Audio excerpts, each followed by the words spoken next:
how are we going to tell Liam he has hemophilia?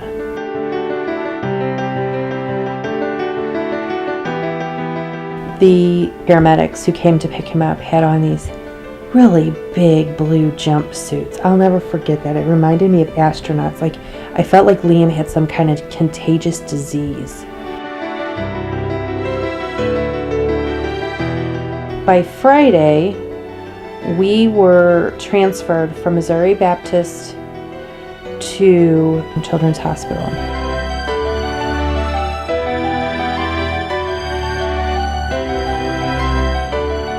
The pediatrician stepped in and said, "We need you to go down to the NICU at Children's."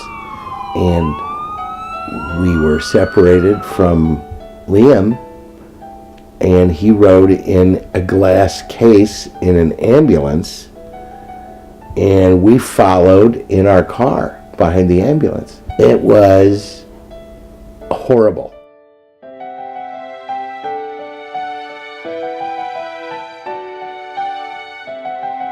It was late and I was terrified, and they just started running a bunch of tests, and I couldn't hold him. They put an IV in his head right here, and then they had this big plastic case that went over the side of his head. When we were in the hospital and the doctor said, "We want to keep you guys here one night and observe Liam. We think there's something going on, and we just want to rule out something like hemophilia." And I said, "Hemo what?" A few days later, we had a follow-up appointment at Children's Hospital with the hematologist there. And that's where we learned that he was diagnosed with mild hemophilia. I was like, well, it's just mild. So in my mind, we didn't have to tell anybody, including him.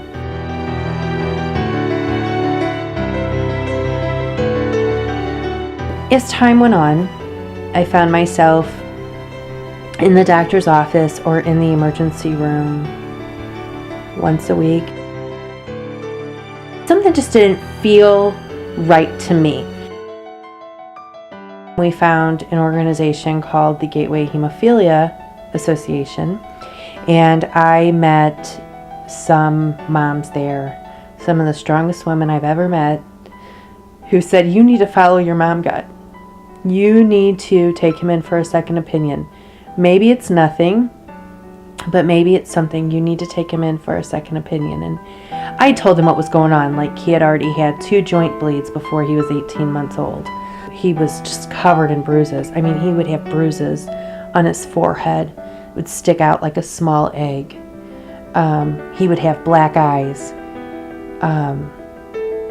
He was a mess. I mean, he looked like an abused child. So we took Liam in for a second opinion. We started out with infusing him twice a week. And we did it twice a week for a while. And slowly but surely, we became one of those parents who had a child who had to be infused 3 times a week. It's just how it is for us. We don't know anything different. Liam doesn't know anything different.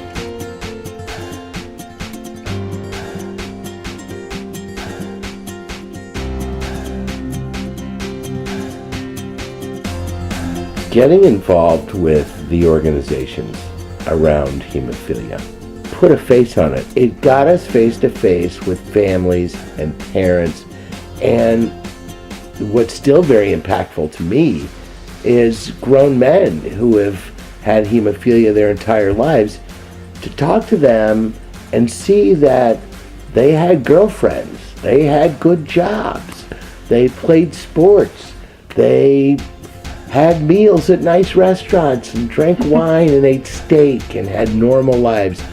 That was really big for me. Oh, that is not my color.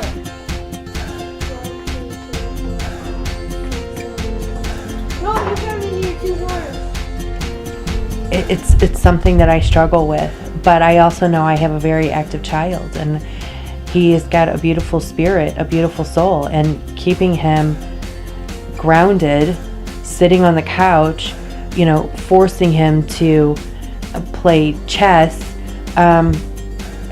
that's just not my child. My child is not hemophilia, and he's also not an introvert.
Oh.